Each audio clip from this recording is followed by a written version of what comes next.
Laki pala nito. So, magandang umaga po. Nandito tayo ngayon sa Guildwood Go train station kung saan gumagamit tayo ng Presto. Dito po sa Toronto ay importante ito, lalo na kung mga commuters tayo, di ba? So, naisipan kong i-vlog kasi first time kong sumakay ng Go train. Sa 7 years ko dito sa Canada, ngayon lang ako mag-Go train. Kasi palagi ako TTC and ngayon, nagda-drive na ako. So, yung parking po dito is free. Kung sasakay kayo ng Go train, pwede nyo i-park yung sasakyan nyo sa labas ng free. Walang bayad yun. Pero kung sa mga subway station, magbabayad kayo. Siguro per hour is $3.50 ng mga ganon. So, ngayon, ito yung tinatawag na Presto dito sa Ontario, dito sa Toronto. Ito yung ginagamit namin pambayad. Pwede nyo itong i-load. Saan makakabili nito? Sa mga Shoppers Drug Mart o sa mga nearest subway station sa inyo. Yun. So, is gateway na tinatawag, meron nagbebenta sila na to ng $6. Kung mag-reload kayo, meron $5, $10, 25. Depende po sa inyo yun. And may app din ito, Presto. So, yun. Turuan ko kayo kung paano gumamit nito. So, first, pag pumunta kayo sa mga Go train station, merong ganitong machine. Yan. Yan. Ito. Yan. Pwede nyo pong i-check yung balance. Yan. Katulad yan, meron akong $27. Eh, kung gusto nyo na mag-reload yan, yan. Load funds. Yan. Yan. O, choose kayo 5, 10, 20, 50. Diba? Yan, or more than pa dyan. Pwede nyong plus. Yan. So, kung paano magbabayad, syempre, pag pinindot nyo tong $20, lalabas yan, pay. Yan. Do you need a receipt? Yes. Then, debit card and MasterCard or Defense, Visa. Use this right here. Ito po, lagay nyo lang yan dyan. Then, bayad kayo, resibo. Then, lalabas na yung kung magkano yung binayad nyo. Yun. So, yun yung Presto, ginagamit natin dito sa Toronto. So, yung mga Pilipino papunta dito sa Toronto, kailangan nyo bumili ng ganito. Pwede rin kayo magbayad ng cash, pero mas maiging meron nito. Para tap lang kayo sa mga TTC cars or Go train, like that. Or sa mga TTC subway station. Ito. Magbabayad na tayo para pumunta na tayo doon sa may hintayan ng train. Kasi pag hindi kayo nagbayad, kuminsan may mga security nagche-check. Baka pwede kayong pumasok talaga na free, pero baka mahuli kayo ng security na mag-check sa train. So bihira naman yun, pero syempre good person tayo. Mga mabuting tao tayo ng Toronto. So ayan, gamitin natin to. So pag sa Go train, ito, hanapin nyo yung stand na yan. So magbabayad na tayo. Yan. Bayad na. $3.70 pa lang bayad. So, yon. So, ngayon po,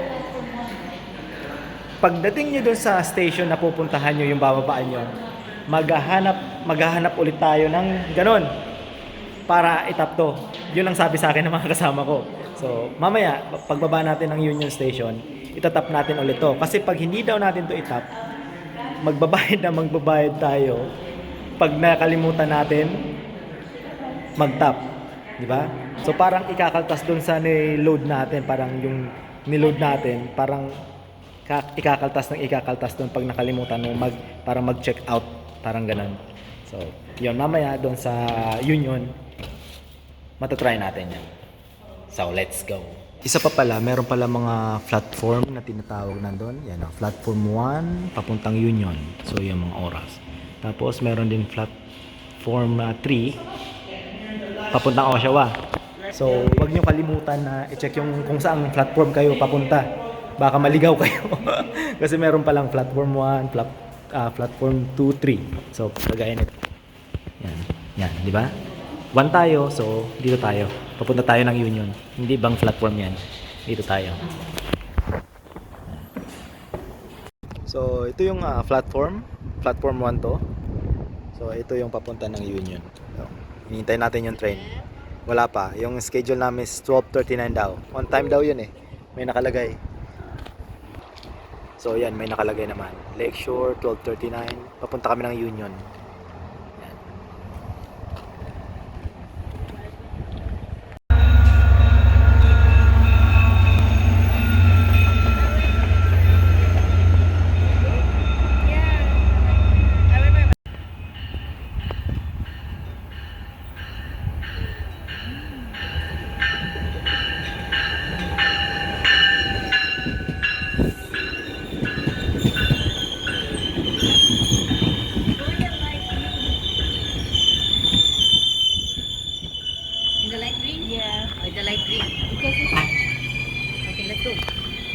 Laki pala nito. So yun, papasok na tayo ng train. Yun. Yun. Ang ganda. Ayun. Oh, sa taas daw tayo. Oh, 3 floor.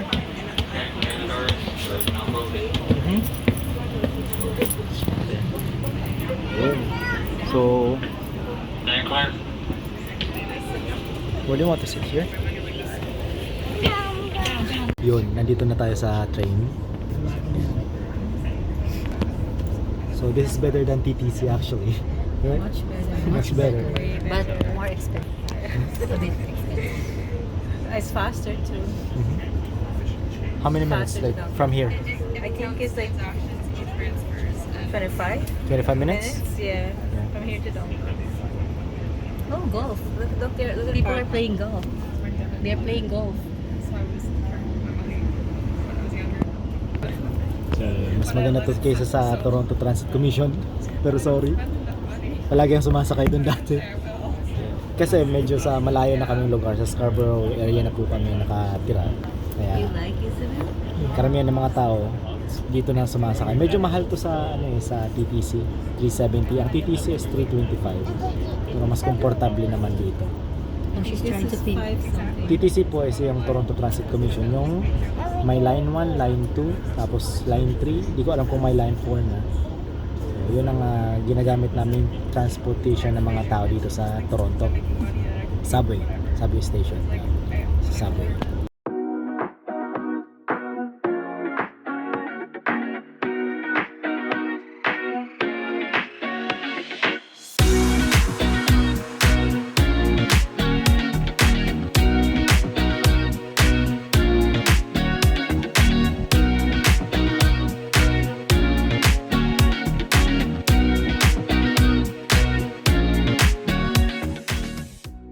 May mga tinitigilan rin siya mga station para mag-pick up ng mga pasahero. Ganyan.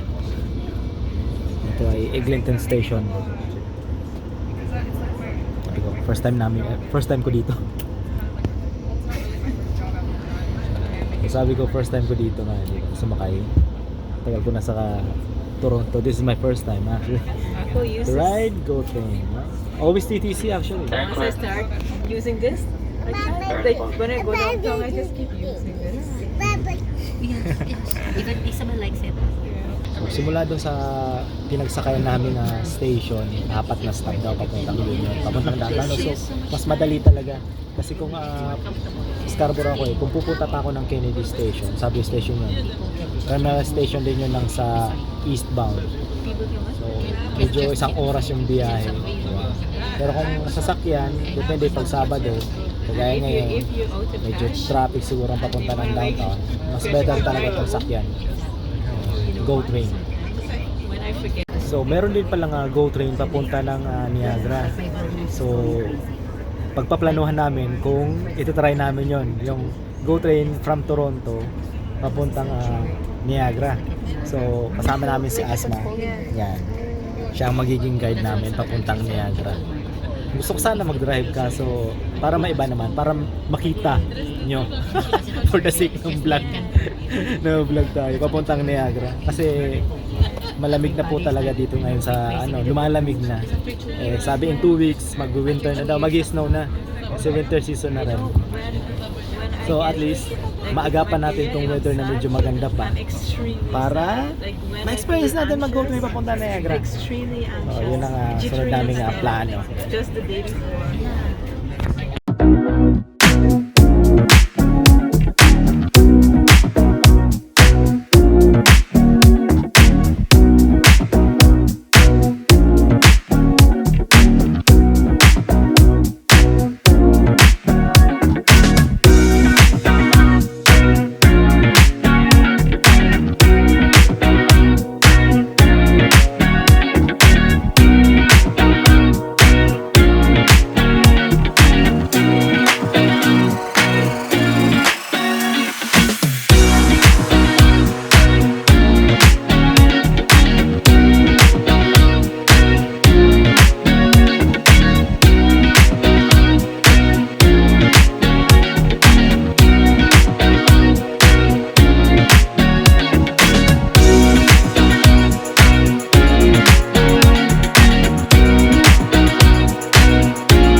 kaming bumaba. Dito na sa Union. Sa downtown na to.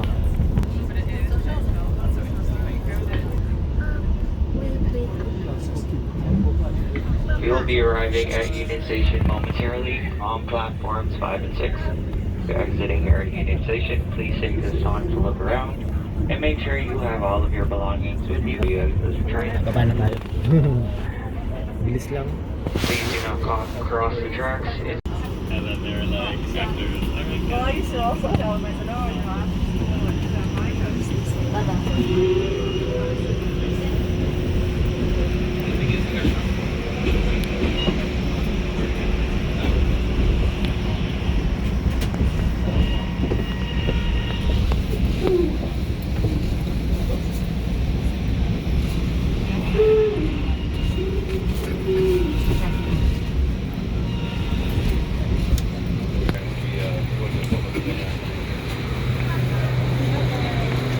Let's go.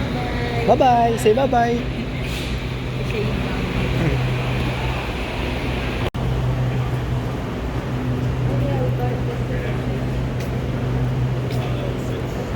Good.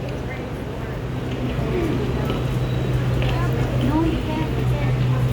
People are in a hurry now. You can, baba.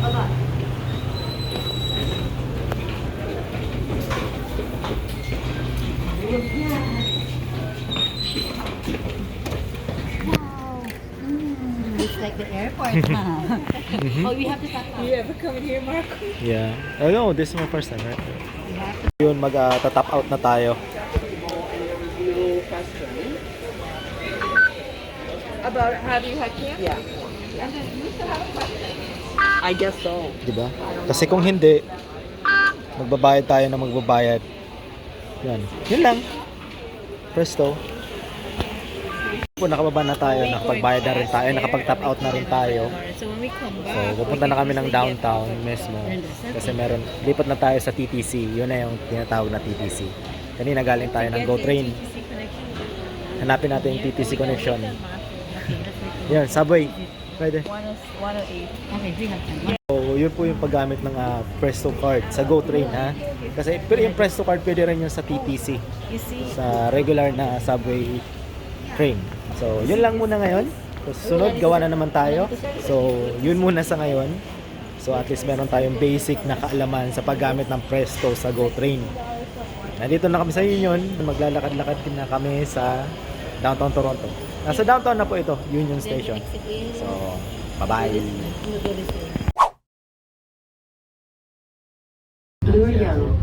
Bloor Young Station. Change for line 2.